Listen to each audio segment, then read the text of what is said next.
Hello, this is Tip Top Gaming here today with the third video of today, and again, it's another spoiler card. Now, last time I said I would wait for multiple to be released, and I did wait, and no more were released. And it's been 4 hours since the last one was released, and they were posting them every 2 hours, so I'm going to assume they are done, and that they will continue posting tomorrow.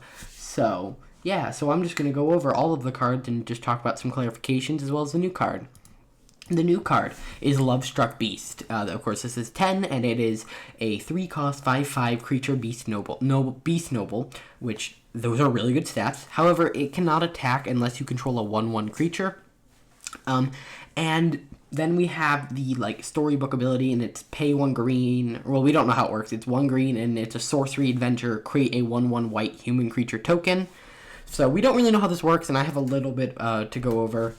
So this is obviously a reference to Beauty and the Beast, where he's a really strong beast, but in order to really function, he needs his bell, which is represented by the 1/1 white human creature token. So, if you guys remember last time, or I guess a couple times ago, I talked about Oko and the amount of numbers in the set, number of cards in the set, and I said, oh, he's 271, but he's a special art, so he probably is higher than the number, and I actually realized in the first video, I was not reviewing this picture, I was reviewing this one, and this one actually has a number, 269, which for reference, Corset 2020 had 280, and War of the Spark had 264, so it's an average size set. A couple other things to note is that it doesn't actually say create a artifact food token or whatever it is, and so it's just create a food token. So you have to know what a food token is, which they said, I went through Mark Rosewater's blog and I picked out some information. A couple other things I didn't talk about because I didn't really think about it when making the review is the fact that that's a +1, and it says target artifact or creature loses all abilities and becomes a green elk creature with base power and toughness 3/3 forever. That's not until end of turn, and it's a plus ability, so it's basically every turn you have a creature with a cool ability or that's bigger than a 3/3, it's now a 3/3.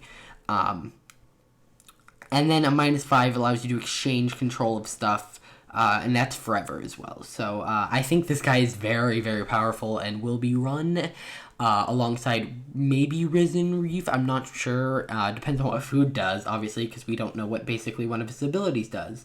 However, we do now know the card count, which also means that some of the numbers that are above 269 kind of show us how many cards there really are. So, there were some interesting tidbits of news that we got about food tokens and just him in general on Mark Rosewater's blog. So the first thing we got was, are food tokens artifacts or new permanent types? They are artifacts, so it doesn't say create a artifact token named food. It just says create a food token. And then the second one is, why is the type for food tokens hard-baked into the rules text and not defined as the token is created, as with all other tokens ever printed up until this point? So what he's referencing is the fact that, if something creates a treasure token, it says create a artifact treasure token with the text, blah, blah, blah, blah, versus this is just create a food token, and it doesn't tell you what's on the food token. Instead, that's just a standard thing baked into the rules text. So he says we're trying out new token technology, so we can be expecting more things like this in the future. Okay. Next, we have Flaxen Intruder, and when I first looked at this, obviously this is a reference to Goldilocks. When I first looked at this, I was like, oh yeah, you get to pick one or the other. You can either pick a 1, the 1/2 for 1, or you can pay 7 if you pull this later on.